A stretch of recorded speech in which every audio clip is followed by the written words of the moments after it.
Think about the world around us.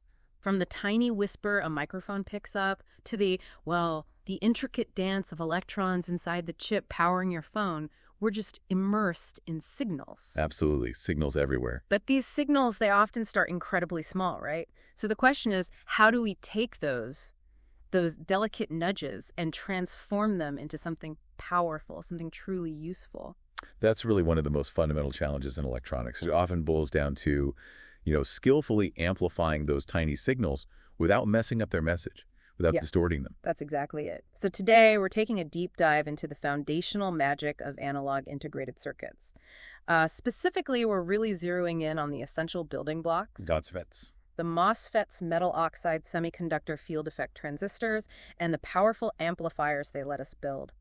You've shared just a treasure trove of sources, detailed lectures on MOSFETs, small signal models, the basics of amplifier stages. Yeah, quite a bit of material there. So our aim today is to really dig into these concepts, pull out the most vital takeaways, and hopefully give you those, aha moments that really cement your understanding. Right. We'll start by unpacking the critical small signal approximation. That's kind of key to simplifying these complex circuits. Okay. Then we'll explore the core parameters that define how a MOSFET behaves. We'll also get into why amplifiers are just so indispensable. Uh-huh. And then we'll equip you with some powerful shortcuts and methods, ways to analyze the three fundamental amplifier topologies much more easily. And finally, we'll shift gears a bit. Look at what happens when signals get big, pushing the limits of our simplified models and revealing the realities of real-world circuits. Exactly, the breakdown point. Okay, so to really unlock the power of these amplifiers, we first have to peel back the layers of the MOSFET itself. We need to understand its secret weapon, the small signal model. Maybe we can start by just briefly touching on the difference between large versus small signals. Because, the large signal model for a MOSFET, that's inherently nonlinear, often like a quadratic curve, right? Relating the drain current, ID, to the gate source voltage, VGS. Exactly. It's curvy, it's complex. But what lets us navigate that inherent nonlinearity is this thing called the small signal approximation. It's truly a golden concept for amplifier design. Why golden? What makes it so special? Because it gives us a way to linearize that complex nonlinear behavior. We do this by focusing only on tiny changes, tiny perturbations, ripples, you could say, around a specific stable DC operating point. The Q point. The Q point, exactly, the quiescent point. So if I picture that quadratic ID versus VGS curve, instead of dealing with the whole curve, you pick one specific operating point, the Q point. And if your input signal is just a tiny wiggle around that point, you can basically approximate that microscopic segment of the curve as just a straight line. Precisely. And that straight line approximation is what linearizes our entire small signal model. It lets us use all the familiar linear circuit analysis techniques we know and love. Which makes things a whole lot easier. Oh, absolutely. Yeah. And that linearity isn't just, conceptually neat, it's profoundly practical. Yeah. Linearized circuits are computationally much, much faster to simulate. That's a massive advantage when you're dealing with complex designs. Makes sense. Okay, so let's talk about the parameters then. The big three parameters that define how a MOSFET behaves in this linearized small signal world. First up, the really important one, transconductance, TRUM. Yeah, right. You know it as the slope, right? The slope of that ID versus VGS curve right at your Q point. Mathematically, it's like OID divided by a VGS. Okay, so it's the slope. Right. But beyond just being a mathematical definition, why is DREM so fundamentally crucial for an analog designer? What does it actually do for us? Yeah, that's the core question, isn't it? GM isn't just some number. It's like the lever you pull. It transforms that delicate input voltage signal, little VGs, into a potentially powerful output current, little id. Okay. It dictates that conversion. It effectively makes the MOSFET behave like a linear voltage-controlled current source of ECCS in our small signal model. It's basically the engine of amplification. The engine. I like that. Now, you might run into something that seems like a contradiction with GEAM because it has multiple equation forms.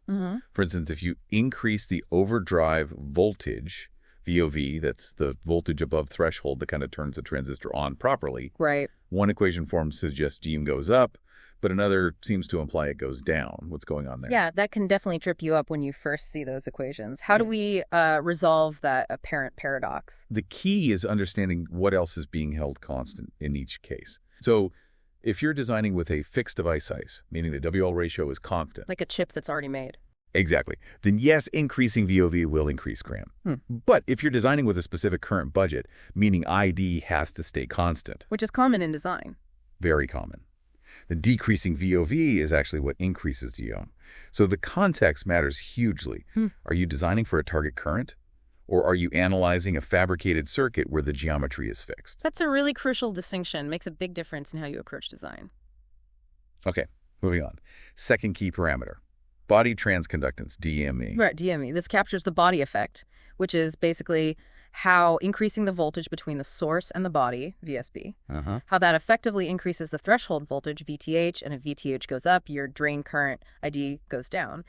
You can almost think of the body terminal B as like a back gate that subtly influences the channel. Okay, a back gate. Now, this body effect, it sounds like an added complication. Is GM always something we need to worry about? Or are there specific times when it's critical and maybe times we can safely ignore it? That's an excellent question. So DME specifically measures the relationship between a small signal body source voltage, little VBs, and the output current, little ED. Okay. It's typically just a fraction of GM, maybe around 0.1 to 0.25 times GM. And the key thing is you really only need to consider it if the body terminal, B, and the source terminal, S, are not AC short-circuited together. Oh, okay. If they are shorted at AC, which often happens if the body is tied to the same potential as the source, like ground, then VBZ is 0, and its effect just disappears from your small signal analysis. Gotcha. So check the connection between B and S. All right, rounding out our essential trio of parameters, let's talk output resistance, rho. Rho. This one tells us how much the drain current, ID, still depends a little bit on the drain source voltage, VDS, even when the MOSFET is supposed to be in saturation. Even though ideally it shouldn't, right? In saturation, ID should just depend on VGS. Ideally, yes. But effects like channel length modulation, or CLM, cause this slight dependence. So rho captures that. It's defined as VA divided by ID, where VA is the early voltage. And VA itself depends on? VA is proportional to the channel length, L, and also to VDS.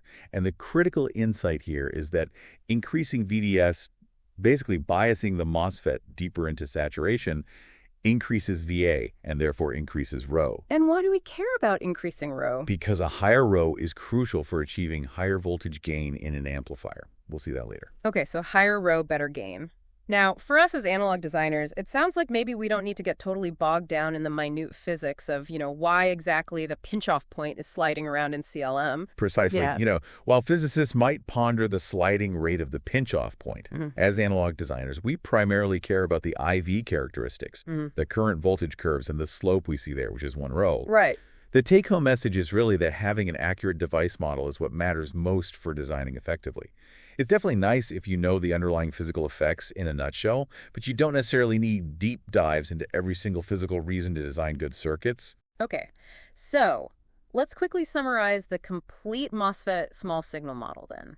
We've got the main voltage-controlled current source, GM times VGS. The workhorse. Potentially a second one, GMEA times VBDS, if that body effect is relevant and B isn't shorted to S. Right, the backgate effect. And finally, the output resistance, GRO, sitting in parallel with those current sources. That's the basic picture. It's also important to mention, though, that modern, really small transistors, what we call short channel devices, they impact these parameters. How so? Well, for instance, GM might become constant or even dip a bit at high fields. This is due to things like velocity saturation or mobility degradation, basically. The charge carriers stop going faster or even slow down despite a stronger electric field. Okay. And rho also tends to get smaller in short channel devices, which means you get less intrinsic gain from a single transistor. That's actually a significant challenge for modern analog design. Less gain per transistor. Got it. Okay, so now that we've kind of seen how the MOSFET small signal heart beats, how do we actually harness that power? Let's zoom out and talk about why amplifiers are so indispensable and, how they actually translate these tiny signals into useful power. Right. First, the why. It's simple, really. We live in an analog world. The signals you get from microphones, from sensors, from antennas, they're often incredibly small. We're talking microvolts, maybe nanoampere. Tiny. Really tiny. And to convert these signals into something useful for the digital world, for processing in your phone or computer, they need a significant boost. Amplifiers are that essential interface. They bridge the gap. And from a design perspective, I've heard that tackling an amplifier design really forces you to master almost every important concept in analog design. Is that right? Oh, absolutely. Small signal models, frequency response, stability, feedback. It all comes together in amplifier design. It's truly a pivotal exercise if you want to achieve mastery in this field. It really pushes you to connect all the dots. Connect all the dots. I like that. So there are different ways to build these amplifiers, right? What are the fundamental types? Yeah, there are 3 core single-transistor amplifier configurations, or topologies. They're based on which terminal gate, drain, or source is common, essentially AC grounded, between the input and the output signal paths. Think of these 3 as the fundamental building blocks for all more complex amplifiers. Okay, the 3 building blocks, what are they? First, we have the common source, or CS. Input goes to the gate, output comes from the drain, and the source terminal is common, or AC grounded. And what's it known for? This configuration is known for amplifying both voltage and current. It's kind of the workhorse voltage amplifier. Okay. Number 2? Then there's the common gate, or CG. Input is at the source, output at the drain, and this time the gate is common. And its role? This one primarily amplifies voltage, but it often acts as a current buffer. We'll see why later. Okay. And the third one?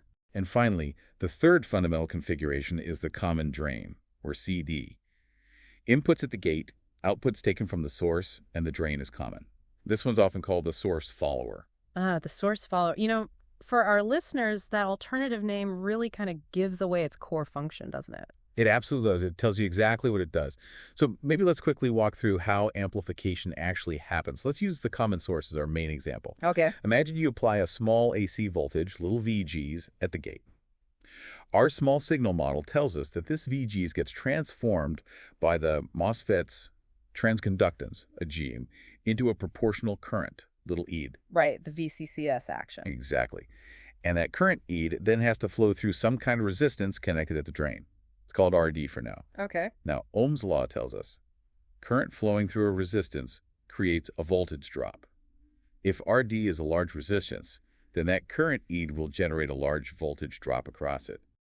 So the small input voltage at the gate gets turned into a current, and that current flowing through a big resistor creates a much larger output voltage at the drain. That's the amplification. That's the core mechanism. Yeah. You'll also notice something else in a common source amplifier. A 180-degree phase shift. Meaning the output is inverted compared to the input. Exactly. Think about it. Oh. As the input voltage, VGS, increases, the drain current, ID, also increases. Right. This causes a larger voltage drop across RD. Now, if RD is connected between the drain and the positive supply, VDD, then a larger voltage drop across RD means the voltage at the drain itself actually decreases. So input goes up, output goes down. That inversion is characteristic of a CS stage. Okay, that makes sense. So you've got your circuit, you understand the basic idea of how it amplifies, but how do you actually sit down and analyze it systematically? It can look pretty daunting. Is there a structured approach? Absolutely. There's a standard structured process. Step 1 is always DC analysis. This is where you calculate the Q point. The operating point. Right. To do this, you treat all capacitors as open circuits, because at DC, their impedance is infinite. This step is absolutely crucial. You have to correctly bias the MOSFET, usually in the saturation region, for it to work as an amplifier. And if you don't get the DC bias right, then any results you get from the later AC analysis will just be bogus, garbage in, garbage out. The Q point is foundational. Okay, so DC analysis first. Crucial. What's step 2? Step 2. Once you have your Q point's DC drain current, ID, you use that to calculate your small signal parameters, like gem and rho. These AC parameters depend directly on that DC operating point. Got it. Calculate gem and rho from ID. Step 3. Step 3. Now you draw the AC small signal equivalent circuit. This is where the magic of linearization really happens on paper. You replace the MOSFET symbol with its small signal model, the VCCS and rho. And very importantly, you deactivate all the independent DC sources. DC voltage sources become short circuits. DC current sources become open circuits. Okay, kill the DC sources. What about capacitors? For now, we'll generally assume we're operating at frequencies high enough that any coupling or bypass capacitors act like short circuits, letting the AC signals pass right through. Okay, so caps become shorts, DC voltage sources become shorts, DC current sources become opens. Then what? Then you're left with a linear AC circuit. Step 4 is to analyze this linear circuit to determine the amplifier's 4 key performance parameters: input resistance, RIN, output resistance, route, voltage gain, AV, and current gain, AI. The 4 key metrics. How do we find RIN and route? Once you have your linearized circuit, you use the standard techniques. Apply a test voltage source, find the current, VI gives you resistance. Or apply a test current source, find the voltage, VI again. Remember to properly deactivate other independent sources while you do this. Okay, and for voltage gain, AV, you mentioned something specific earlier. Yeah, we usually emphasize that AV is VOUT divided by VIG, where VIG is the actual signal source you want to amplify, often sitting behind some source resistance. It's not always just VOUT divided by VIN, the voltage right at the amplifier's input terminal. Ah, okay. So consider the source resistance. Right. It's often useful to partition the gain calculation into stages, like finding the voltage division at the input, VIN sig, and then multiplying by the amplifier's core gain, VUTFIN. And current gain, A. AI can often be found pretty efficiently once you know AV, RIN, and the load resistance, RL. There are formulas relating them. Yeah. It often saves you doing a whole separate, lengthy analysis just for AI. Okay, so pulling all this together, the big advantage of this whole process is? Well, two main things. First, linearized circuits are computationally far, far faster to simulate than trying to simulate the full nonlinear model directly. Huge time saver. Right. And second, it highlights that DC analysis isn't just some separate task. It's the absolute prerequisite for any meaningful AC analysis. You need the cue point first. Okay. Now, you mentioned intrinsic gain earlier, GM times rho. Can we circle back to that? Absolutely. Intrinsic gain. Right. It's a really critical figure of merit for a transistor. It represents the theoretical maximum voltage gain you could possibly squeeze out of a single transistor in a common source configuration. The absolute ceiling. Pretty much. Assuming you use an ideal current source as the load, which acts like an infinite resistance at AC. So AV would be dash GM times rho in parallel with infinity, which is just dash GM rho. It's truly the largest gain you can acquire from a single transistor. And there's that common approximation people use, right? Jam rho 1, like much greater than 1. Yes, that approximation is super useful for simplifying equations in many cases. If jam rho is, say, 100, then things often simplify nicely. But you hinted earlier, this isn't always true anymore. Right. Especially with aggressive downscaling and newer tech, those short channel effects we mentioned can make rho surprisingly low. So the intrinsic gain Jin rho can sometimes be quite low, maybe less than 10 even. Wow, less than 10. Yeah. And when that happens, the Jim rho 1 approximation can become less accurate or even invalid. It's a significant challenge for designers working at the cutting edge. So it forces them to be more clever, maybe stack transistors or use other tricks to get the gain they need? Exactly. You can't rely on massive gain from a single device anymore. Okay. Speaking of being clever, for really complex circuits, with lots and lots of transistors, drawing out the full small signal model for every single one sounds like, well, frankly, a nightmare. Oh, it is. It's practically impossible and incredibly error-prone. Imagine trying to draw and solve a circuit with dozens of VCCSs and resistors. You'd make mistakes for sure. So how do designers cope? There must be shortcuts. There are. This is where the power of resistance looking from shortcuts comes in. These allow for direct analysis right on the circuit schematic, without needing to redraw the entire small signal model every time. It's much faster and less error-prone. Okay, give me an example. Sure. The resistance looking from the gate, RLFG. At low frequencies, what does the gate of a MOSFET look like? It's insulated, right, like a capacitor. Exactly. It's fundamentally a capacitance. So, at low frequencies, essentially no AC current flows into it. What's the resistance of something that draws no current? Infinite. Infinite. So RLFG is infinite. Simple shortcut. Okay, that's easy enough. What about looking from the drain, RLFD? RLFD. Generally, this turns out to be a high impedance value. It makes the drain a high impedance node, or HIN. This is often related to rho. Usually high. Is there a special case? Yes. If the source terminal S is AC grounded, meaning any resistance connected there, RS is effectively 0 for AC signals, then RLFD simplifies nicely to just rho. Ah, okay. This often happens when the source is directly tied to ground or stable DC voltage, or when you use what's called an active load, which we might touch on later. Got it. RLFD is generally high, simplifies to rho if the source is grounded. Now, what about the most critical one, maybe? Resistance looking from the source, RLFS. RLFS. This one is often, but not always, a low impedance value. It frequently makes the source a low impedance node, or LIM, often low. Is there a key special case here, too? Absolutely. If the drain terminal, D, is AC grounded, so any resistance there, RD, is effectively 0 for AC, then RLFS simplifies beautifully to 1 divided by GM plus GME. 1 over GM, basically, if we ignore body effect. Exactly. Just 1 geometer if you ignore GME. This specific configuration where you look into the source while the drain is AC grounded, is incredibly important. It happens when you have a diode-connected transistor. Diode-connected? Yeah, where the gate is shorted to the drain. This forces VGS equals VDS, which guarantees the MOSFET is always in saturation, as long as it's on. Looking into the source of such a device, you see 1 geometer. Okay. And you also mentioned source absorption. Right, that's another way to think about it. Look. When you look into the source under these conditions, drain AC grounded, the effect of the GMVG's current source inside the model effectively makes it look like just a resistance of 1 geometer from the outside. It's like the current source gets absorbed into an equivalent resistance. That's a neat way to visualize it. Now, you said RLFS is often low impedance. When might it not be? Good catch. RLFS can actually become quite large if the resistance seen at the drain, RD, is also large. How large? Like if RD is infinite. For example, if your drain load is an ideal current source, that's infinite resistance in AC analysis. In that case, looking into the source, you don't see 1 geometer anymore. You see a much higher resistance, often involving rho. So the source can sometimes become a HIN too.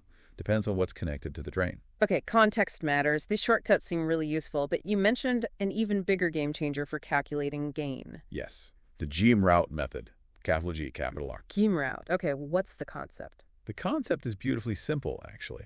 It states that the open circuit voltage gain of any amplifier, AVOC, is equal to the circuit's overall equivalent transconductance, which we call GM, capital G, multiplied by the circuit's overall output resistance, route, capital R. GM times route equals open circuit gain. How do you find GM and route? GM route, the circuit's transconductance, is defined as the output current you'd get if you short-circuited the output, divided by the input voltage. So each O out, SC VIN. Okay, short the output, find the current, divide by input voltage. That's GM. And route, the circuit's output resistance, is just the resistance you see looking back into the output terminal with the input source deactivated, VIN set to 0. Okay, standard way to find output resistance. So why is this method so impactful for designers? What makes it such a game changer? It allows for a really powerful divide and conquer strategy. Instead of trying to solve the whole complex circuit's nodal analysis at once to find the gain. Which can get messy. Very messy. You calculate GM separately by shorting the output, which simplifies the circuit, and you calculate route separately by setting the input to 0, which also simplifies the circuit. And you just multiply them. It dramatically simplifies the analysis, turning one potentially hard problem into 2 much easier ones. Divide and conquer. I like it. So for practical application, let's say you found GM and route. What if you then connect an actual external load, RL, to the output? Simple. The actual voltage gain with the load connected is just GM multiplied by the parallel combination of route and RL. So AVE equals DRIM RL. Ah, you just lump the load in parallel with the amplifier's own output resistance. Exactly. No need to waste your time with voltage divisions over complex ratios of R's, as one source put it. Find GM, find route, parallel route with RL, multiply by GM, done. It's a very direct path to the answer. Okay, this sounds powerful. Let's take these shortcuts, the RLFG, RLFD, RLFS, and this GM route method, and let's take them for a spin. Let's unpack the 3 basic amplifier topologies using these tools, starting with the workhorse, the common source CS amplifier. Okay, the CS, first insight. The voltage gain, AV, always features a negative sign. We saw that earlier, that 180-degree phase shift between input and output is characteristic. Input goes up, output goes down. Got it. And what about its maximum possible gain? Right. If you use an ideal current source as the load, which looks like an infinite resistance at AC, an open circuit, then the CS stage achieves its maximum possible gain, which is... GM times route. GM is GM. Route looking into the drain would be rho. If the source is grounded, yes. So the gain is Garch Gamro, the intrinsic gain. That truly is the largest gain you can acquire from a single transistor. Okay. Now, you mentioned something really interesting earlier. Putting a resistor at the source. Source degeneration. Let's dig into that. What happens if we introduce a resistance, RS, at the source terminal of a CS amp? This is where things get really clever in design. Adding RS actually reduces the overall GM of the amplifier stage. Reduces GM? Yes. And since AV is related to GM, adding RS reduces the voltage gain, AV. Okay, so less gain. Again, that sounds like a bad thing on the surface. Why would a designer deliberately want to reduce the gain of their amplifier? What's the hidden benefit here? The gain reduction is often described as the price we pay for linearity improvement. Ah, linearity. Exactly. Adding RS tends to make the amplifier's gain much more linear, less dependent on the exact value of GM, which can vary.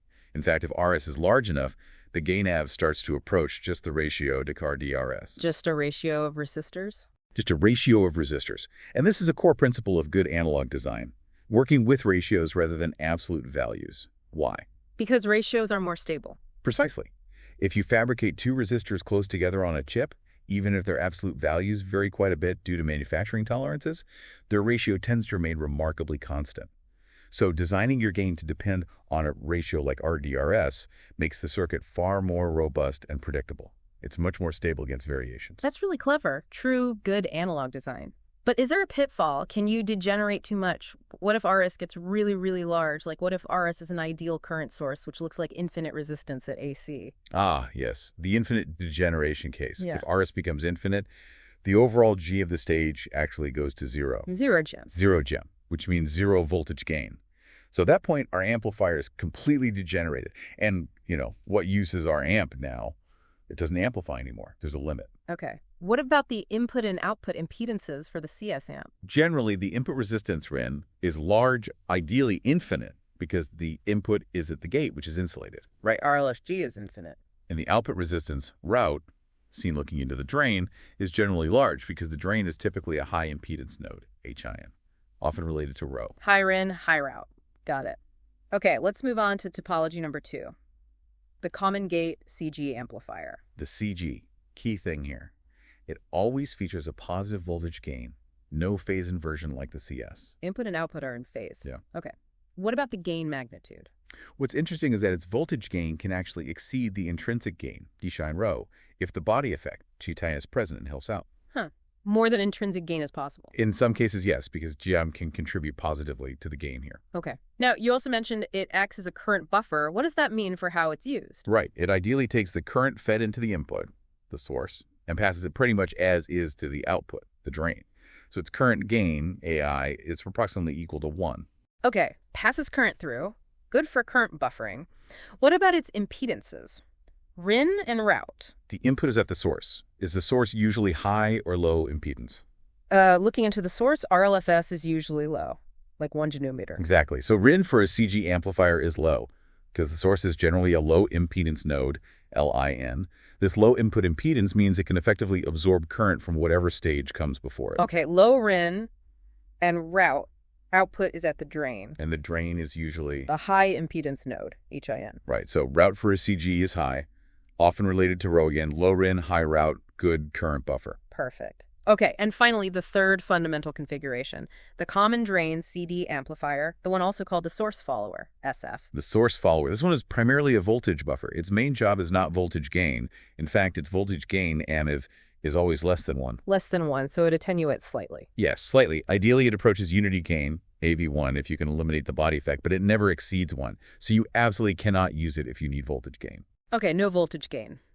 But that name, source follower, really tells the story, doesn't it? It does. The output voltage at the source terminal essentially follows the input voltage at the gate, but shifted down by VGS, resulting in that near-unity small signal gain. So why is it so useful then if it doesn't amplify voltage? You called it perfect for buffering. Exactly. It's perfect for buffering for 2 key reasons related to its impedances. What's the input terminal? The gate. And the resistance looking to the gate, RIN. Infinite. Infinite. So is high RIN means it hardly draws any current from or loads down whatever circuit stage comes before it. That's great isolation. Okay, high RIN. What about the output terminal? The output is the source. Yeah. And the resistance looking into the source, route. That's RLFS, which is usually low, like 1 G-meter. Right. Its low route means it can drive the next stage in the circuit effectively, without much signal loss due to voltage division with the next stage's input impedance. It can supply current easily. High RIN, low route. Perfect for isolating stages. Exactly. It prevents stages from interfering with each other. It also offers, ideally, infinite current gain, AI, since output current can be large while input current is 0. So it's versatile, great voltage buffer, and a great current buffer in that sense. Okay, that really clarifies the roles of the 3 topologies. Maybe let's take these ideas for a quick spin with a practical example you see a lot. Designing a linear common source amplifier using an active load. How do our shortcuts help there? Yeah, that's a great exercise. An active load often means using another transistor instead of simple resistor as the load. A common choice is a diode-connected MOSFET, say M2, used as the load for our main CS amplifier transistor, M1. So M2 has its gate tied to its drain. Exactly. Now, what's the resistance looking into the drain of that diode-connected M2? Remember, looking into the drain, but the gate is tied to the drain here. It's effectively like looking into the source of a diode-connected device.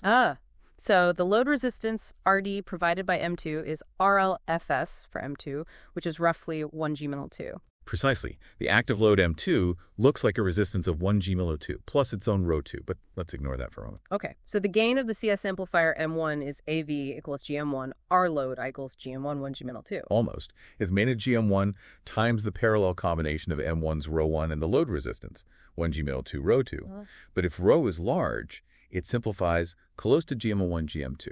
Okay, names GM1 GM2. Now remember, GM depends on device sizing, WL, and current. If M1 and M2 carry the same current, their GM values are related to the square root of their WL ratios. So the gain becomes a ratio of sizes. Exactly. The gain AV simplifies to being proportional to Van square, WL1, WL2. This is beautiful because it emphasizes achieving a specific linear gain just by setting the physical size ratio of the two transistors. Again, leveraging that robustness that comes from working with ratios. Performance depends on geometry, which is tightly controlled in fabrication. Very cool. Ratio-based design. Okay, one more quick insight. You mentioned a common CMOS inverter, like the basic digital logic gate. How is that related to amplifiers? Yeah, it's fascinating. A standard CMOS inverter, which has a PMOS transistor on top and an NOS transistor on the bottom, with their gates tied together as the input and drains tied together as the output. It's actually just two common source amplifiers working together, kind of in parallel or push-pull. The PMOS is a CS amp pulling the output high, and the NMOS is a CS amp pulling the output low. Two CS amps in one. Yeah. How does that affect its gain?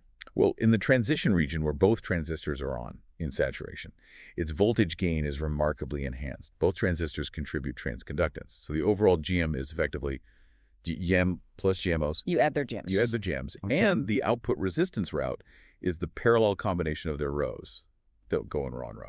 So the gain AV and jam plus jam. You effectively get more GM for the same bias current compared to using just one transistor, making it incredibly efficient for achieving high gain in that specific operating region. Wow. So even a basic digital gate has this analog amplifier behavior hidden inside. Okay, now here's a thought that sometimes trips people up, including me. We've been basing everything on assuming tiny input signals for our small signal model. Right, the small signal approximation. But if an amplifier actually works, that small input becomes a large output signal, right? That's the whole point. Absolutely. So how can the small signal model still be valid? If the output is swinging wildly, doesn't that violate the small signal idea? It seems like a paradox. That's a really critical distinction to make.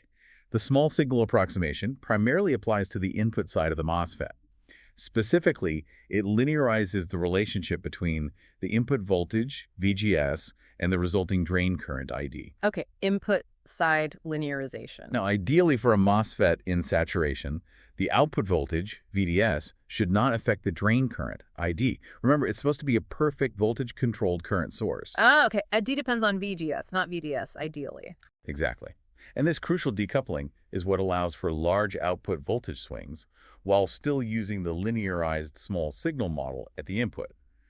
You're linearizing how input voltage controls output current, but that output current can then develop a large voltage across the load resistance without invalidating the input linearization. Okay, that clears it up. The small signal part is about the VGS to ID conversion.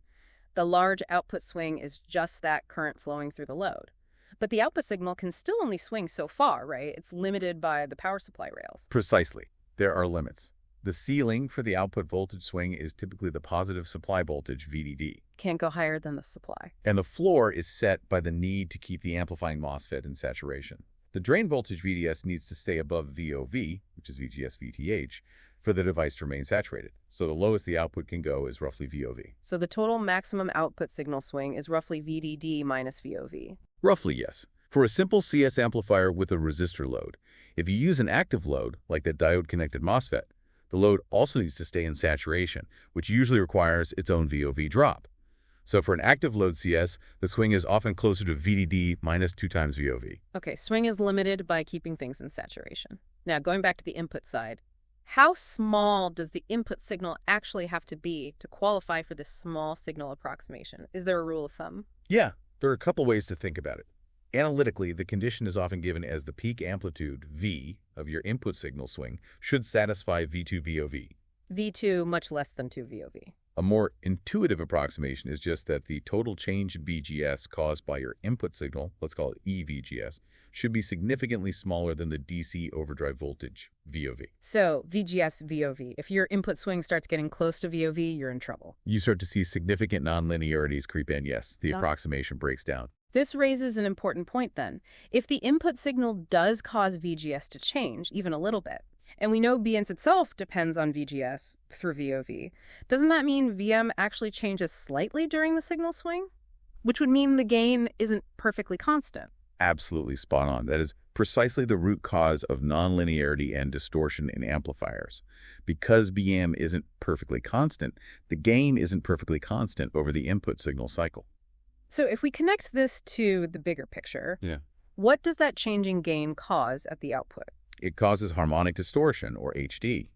If you feed a pure sine wave input into an amplifier where the gain wobbles a bit due to this GM variation, the output won't be just a perfectly scaled sine wave. It will contain the original frequency, but also additional frequency components and multiples of the input frequency, the second harmonic, third harmonic, and so on. Unwanted extra frequencies, distortion. Exactly. These harmonics are unwanted distortions that can corrupt your signal. Minimizing this is a major goal in analog design. Okay. This nonlinearity, we can probably see it best if we look at the amplifier's large signal transfer characteristics, right? The VTC plotting VOUT versus VIN. Let's take the common source again. Right. What does its VTC look like? Right. So imagine sweeping VIN from low to high. Yeah. When VIN is below the threshold voltage VPH, the MOSFET is off. No current. No drain current. ID equals 0. So no voltage drop across the load resistor RD. VOUT just sits at the supply voltage, VDD. Okay, flat line at VDD, then VIN crosses VTH. Now the MOSFET turns on. As VIN increases further, ID starts to increase quadratically in the large signal model. This increasing ID causes a larger voltage drop across RD, so VOUT starts to decrease. VOUT starts dropping. Now here's what's fascinating. The slope of this VTC curve in the region where the MOSFET is saturated, that slope is the small signal voltage gain AV. The slope IS, the gain, of course, devout VIN. Exactly. So you can see the gain directly from the VTC curve. What happens if VIN keeps increasing and the MOSFET maybe gets pushed out of saturation into the triode region? As it enters triode, both its GM and its rho start to decrease rapidly. Since the gain AV depends on GM and rho, the gain decreases.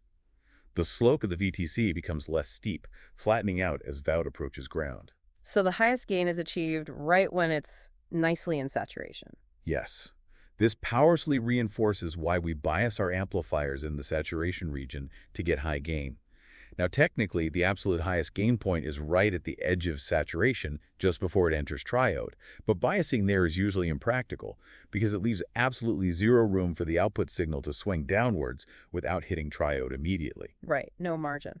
You also mentioned load line analysis. Yeah, that's another way to visualize this. You can plot the MOSFET's ID versus VDS curves for different VGS values. Then you overlay the load line, which represents the constraint imposed by the output loop, KVL involving RD and VDD.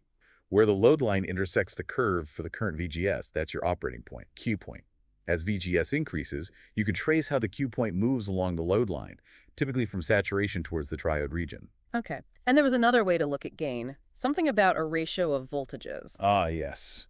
For the CS amplifier, the gain AV can also be expressed as approximately 2 VRD VOV, where VRD is the DC voltage drop across the load resistor RD. AV is 2 VRD VOV. What does that tell us? It highlights a fundamental trade-off. To get higher gain, you need a larger DC voltage drop across the load, VRD. But a larger VRD means the DC output voltage, VRD, is lower, leaving less VDS across the transistor. This reduces your output swing room and pushes you closer to the triode region. So gain versus swing is a classic trade-off. More gain means less headroom. Got it. Okay, finally, let's touch on the common drain, the source follower, its large signal behavior. You mentioned a crucial distinction from its small signal operation, the level shift. Right. This is important. While for small signals, we said VOUT approximately equals VIN, giving AV close to 1. The follower action. Exactly. For large signals, the DC level is different. The output voltage at the source is fundamentally level shifted downwards compared to the input voltage at the gate. For an NMOS-CD stage, the DC output voltage Vout will always be VIN minus VGS. Vout forwards VIN VGS. So if VGS is, say, 1 volt, the output is always 1 volt lower than the input. Roughly, yes. The DC level is shifted down by 1 VGS drop. This means if you put in a large signal that swings from, say, 0V to 5V at the input, the output might swing from roughly 0 VGS to 5 VGS. If VGS is 1V, maybe it swings from minus 1V to 4V, or more realistically, it might be limited by cutoff at the bottom, so maybe 0V to 4V if VGS stays around 1V. The point is, there's a DC offset. Okay, a downward level shift for NMOS-CD. This raises an important practical question then. If an NMOS source follower always shifts the DC level downwards, how would you shift a signal level upwards in a circuit using a similar buffering technique? You'd use the complementary device. You'd use a PMOS common drain amplifier. A PMOS source follower. Exactly. With a PMOS transistor, VGS is negative. The source is typically at a higher voltage than the gate.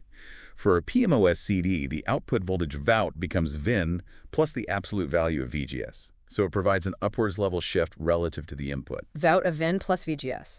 Very neat. So NMOS shifts down, PMOS shifts up. Gives you design flexibility. Precisely. Allows you to place your signal levels where you need them in the circuit. Wow. We have really navigated a complex but absolutely vital landscape today. From MOSFET models to amplifier topologies, we learned how those small signal approximations linearize our analysis. Make life much easier. How key parameters like DREAM and rho really drive the performance, the gain, the impedances. The poor metrics. And how powerful shortcuts like those resistance looking from concepts, and especially the GEOM route method, can really simplify the design and analysis of even complex circuits. Tools to cut through the complexity. So hopefully you listening now have the tools to understand maybe why a common source amplifier in your phone's front end might cleverly trade off a little bit of gain to get a lot more linearity using source degeneration. That robustness from ratios? Or why a common drain stage, that source follower, acts as just the perfect buffer, isolating different parts of a circuit so effectively. High RIN, low route. Does the job beautifully. Now, we did touch on something quite provocative near the end there. You mentioned how intrinsic gain, that fundamental Graham-Rowe effect, is actually decreasing with newer technologies because of those short channel effects. Yeah, it's a real trend. Less bang for your buck from a single transistor. So if that foundational Graham-Rowe 1 approximation, the thing that simplified so many calculations for decades, is becoming less reliable, maybe even invalid in cutting-edge circuits, here's a final thought for you to ponder. How do you think analog designers are innovating today to still achieve high gain and high performance in the latest integrated circuits?